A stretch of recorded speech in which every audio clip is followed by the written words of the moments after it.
Apartamentos pequenos já formam um nicho de mercado, principalmente em cidades muito movimentadas, porque facilitam o dia a dia dos moradores. Mas esses espaços não precisam parecer pequenos. A gente mostra dicas de mobília e decoração para ampliar o seu AP.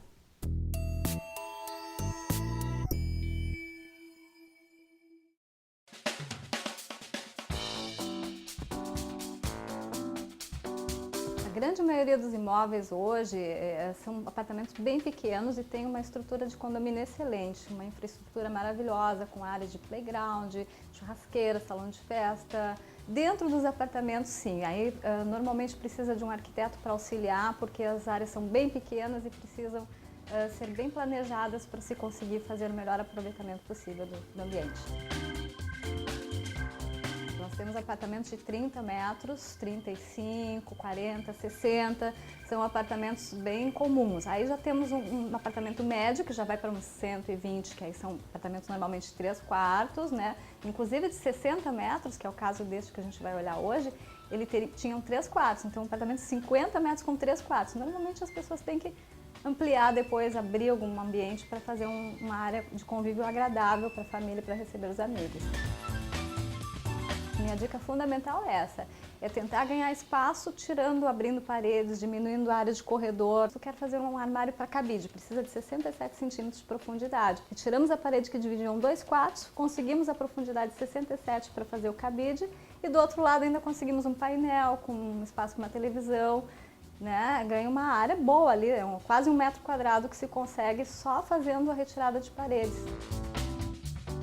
A maior profundidade que nós tínhamos era no sentido do comprimento onde foi a cama. Então, atrás da cama a gente criou um painel, aparentemente é um painel, não se percebe, mas ele abre. Então, dentro, roupas dobradas que precisam de pouca profundidade. Na frente e dos lados é importante cuidar da circulação, deixar os espaços no mínimo 60 centímetros de circulação, deixar de preferência a janela livre, porque se amplia, conseguir chegar na janela, olhar para a rua, dá uma sensação agradável, é muito importante para ampliar o espaço pequeno. Portas de correr, excelente, porque aí tu não precisa abrir, tem aquele espaço para mexer, abrir a gaveta, então tu só corre a porta. Hoje em dia os móveis estão muito funcionais, então a cama não é só mais cama, tu levanta aí dentro dela, ela é um baú que acomoda muita roupa.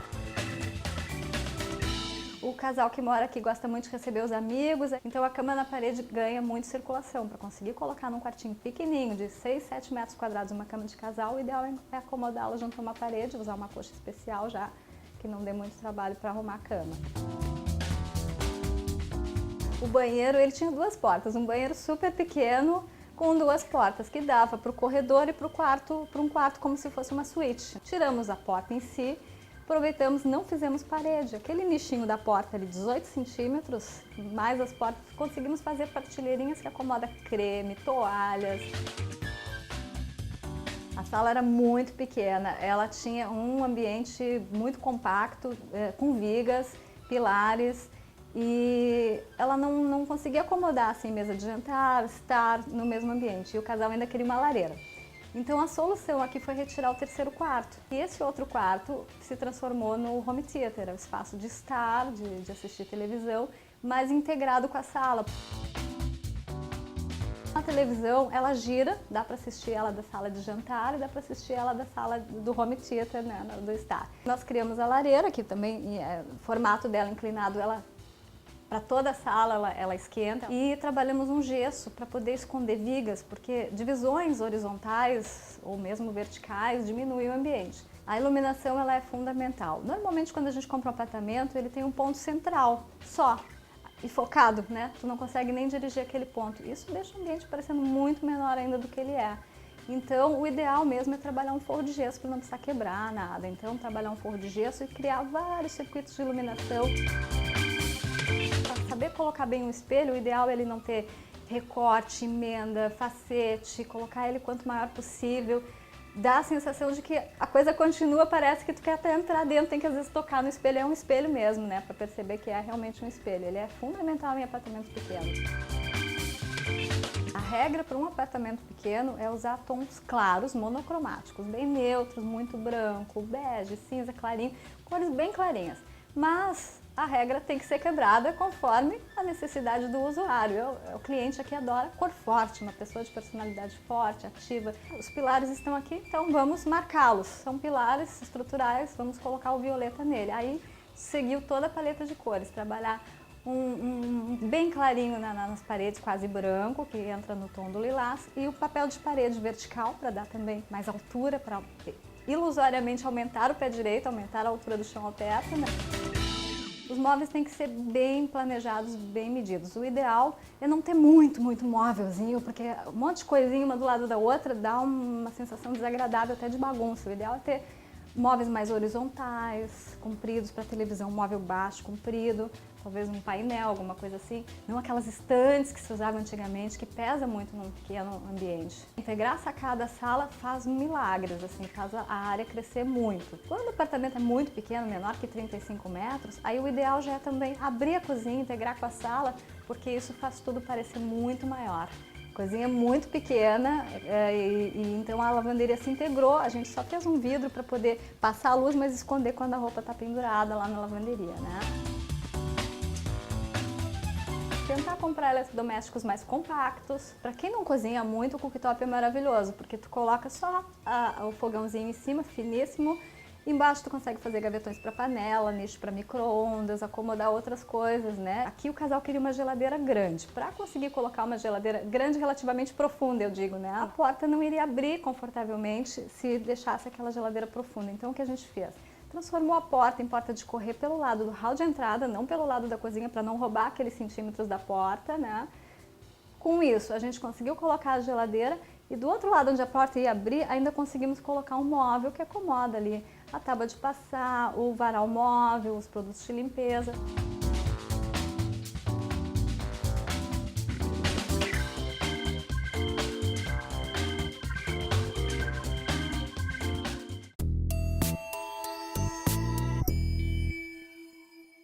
O Imóvel Class TV recebe hoje o advogado e especialista em direito imobiliário, Sérgio Eduardo Martinez, para uma conversa sobre o fiador e outras garantias de locação de imóveis. Sérgio, costuma dar muito problema esse tipo de contrato de fiador? Deve dar muita briga em família, né? Sim. Dá muito problema de conflito entre amigos, entre familiares, entre... como é que eu vou dizer, pessoas que não tinham, que tinham uma boa relação e acaba isso estragando em função de eventuais problemas decorrentes dessa locação. E tu falasse uma coisa interessante na primeira parte da entrevista, que a pessoa precisa saber se aquele locatário terá condições de lidar com aquela dívida, mas isso é difícil, às vezes deve ter até locatário que deixa de pagar e não avisa o fiador, e quando a gente vê está uma bola de neve. Pois é, é importante Eu até queria te perguntar a questão do prazo, se existe um prazo, se a pessoa assina como fiador, tem um prazo esse contrato, tem um limite? Os contratos, normalmente, eles prevêem que o fiador será responsável pelas obrigações decorrentes daquele contrato de locação até a efetiva entrega das chaves, salvo se outra coisa for estipulada. Normalmente, essa exigência de prorrogação da obrigação até a entrega das chaves, ela é prevista em contrato e isso dificilmente se consegue alterar. E, portanto, ele tem que acompanhar efetivamente o cumprimento das obrigações pelo inquilino durante o prazo da locação, se informar se ele está pagando, se ele está pretendendo permanecer no imóvel durante todo o prazo de locação, se o imóvel não tem nenhum problema que possa acarretar uma demanda judicial, que ele possa vir a ser acionado. Enfim, Mas o fiador pode desistir no meio de um contrato? Sim, o fiador pode pedir a exoneração, como se diz, dessa fiança. Ele simplesmente faz uma carta, comunica o proprietário, o locador, e fica responsável por até 120 dias por essa fiança. Depois, ele não precisa mais se preocupar, ele está desonerado dessa obrigação, e aí o inquilino vai ter que dar outra garantia naquele contrato de locação, sob pena de, inclusive, acarretar a rescisão do contrato. E que outras formas existem dessa garantia? Existem outras formas que não são tão usuais, como é a fiança, que na realidade é o maior número de casos é a fiança realmente. Existe a caução, que pode ser de bens imóveis ou bens móveis, um apartamento, um veículo, ou até 3 meses de aluguel. A lei expressamente prevê essa possibilidade em substituição da fiança. Existe o seguro fiança locatícia, que algumas imobiliárias indicam, algumas empresas que fazem esse tipo de contrato, normalmente por 1 ano, podendo ser renovado. E também é utilizado aqueles títulos de capitalização. Então, são 4 garantias que podem ser utilizadas. A lei prevê essas garantias. A lei diz que não podem ser acumuladas mais de uma garantia. Então, ou tem fiança, ou tem caução, ou tem o título de capitalização. Mas, realmente, a mais usual é a fiança, e é realmente onde dá a maior dor de cabeça para o fiador. E o judiciário está aí com inúmeros casos envolvendo questões que envolvem a responsabilidade decorrente de contratos de locação. Não tendo jeito, a pessoa vai ter que assinar como fiador de alguém. O que é importante a pessoa estar atenta antes de assinar esse contrato? Realmente, eu acho que tem que haver, a principal questão tem que haver a confiança no afiançado, no inquilino, de que ele tem condição de cumprir aquele contrato e de que ele é uma pessoa séria, uma pessoa idônea e vai honrar aquela obrigação durante aquele prazo que está contratado. Mesmo sendo contratado, por exemplo, 1 ano ou 2 anos, esse contrato vai se prorrogar, e essa obrigação de fiança da mesma forma, até a efetiva entrega das chaves. Então, é uma avaliação que tem que ser feita com muito cuidado. A pessoa, eu acho, o fiador tem que acompanhar o cumprimento efetivo desse contrato, se informando com o inquilino se ele está realmente conseguindo pagar aquele aluguel e aquele condomínio. E, portanto, sempre manter contato para saber exatamente se as coisas estão evoluindo dentro da normalidade que se espera, que é o efetivo cumprimento de um contrato, né? Conversei hoje sobre contratos de locação com fiador, né? Quando é preciso assinar como fiador, quais os cuidados que é preciso ter. Conversei com o advogado especialista em direito imobiliário, Sérgio Eduardo Martinez. Obrigada pela tua participação. Obrigado, um prazer. Em instantes, nós vamos conhecer as variedades de veludos que voltaram a revestir os sofás grandes e pequenos.